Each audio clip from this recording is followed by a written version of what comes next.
আসসালামু আলাইকুম প্রিয় দর্শক। বাংলার ইতিহাসের পাতায় রয়েছে অসংখ্য স্থাপত্য রত্ন।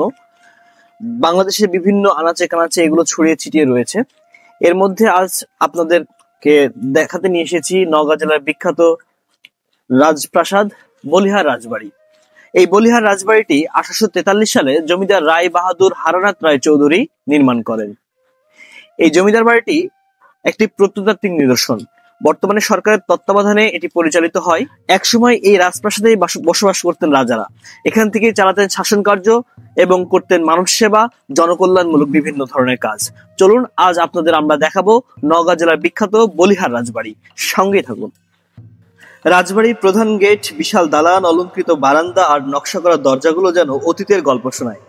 এর চারপাশে রয়েছে সুবিশাল বাগান, শীতল পুকুর আর প্রাচীন বৃক্ষের সারি। রাজবাড়িটি আজ সরকার তত্ত্বাবধানে সংরক্ষিত হলেও কিছু অংশ প্রায় ভগ্নপ্রায়। ঐতিহাসিক গুরুত্ব এখন অটুট রয়েছে। স্থানীয় ও দূর দূরান্ত থেকে বিভিন্ন সময় বিভিন্ন পর্যটকরা এখানে ঘুরতে আসেন, এর সৌন্দর্য উপভোগ করতে আসেন। প্রিয় দর্শক, আমরা বিভিন্ন সময় বিভিন্ন রাজবাড়িতে গিয়ে শান বাঁধানো ঘাটের কথা শুনেছি, কিন্তু এই প্রথম আমরা দেখলাম লোহার তৈরি ঘাট।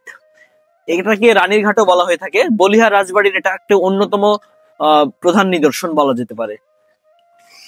একটা সময় যেই রাজপ্রাসাদ থেকে এই পুরো এলাকাটাকে নিয়ন্ত্রণ করা হতো, রাজপ্রাসাদের পাশ দিয়ে মানুষ হেঁটে যেত হয়তো বা ভয় পেত। আজ সেই রাজপ্রাসাদটাই কালের বিবর্তনে পড়ে রয়েছে জীর্ণ শীর্ণ ভাবে। আমাদের জীবনটা ঠিক এমনই। আমরা সবাই একটা অনিশ্চিত ভবিষ্যতের দিকে এগিয়ে যাচ্ছি।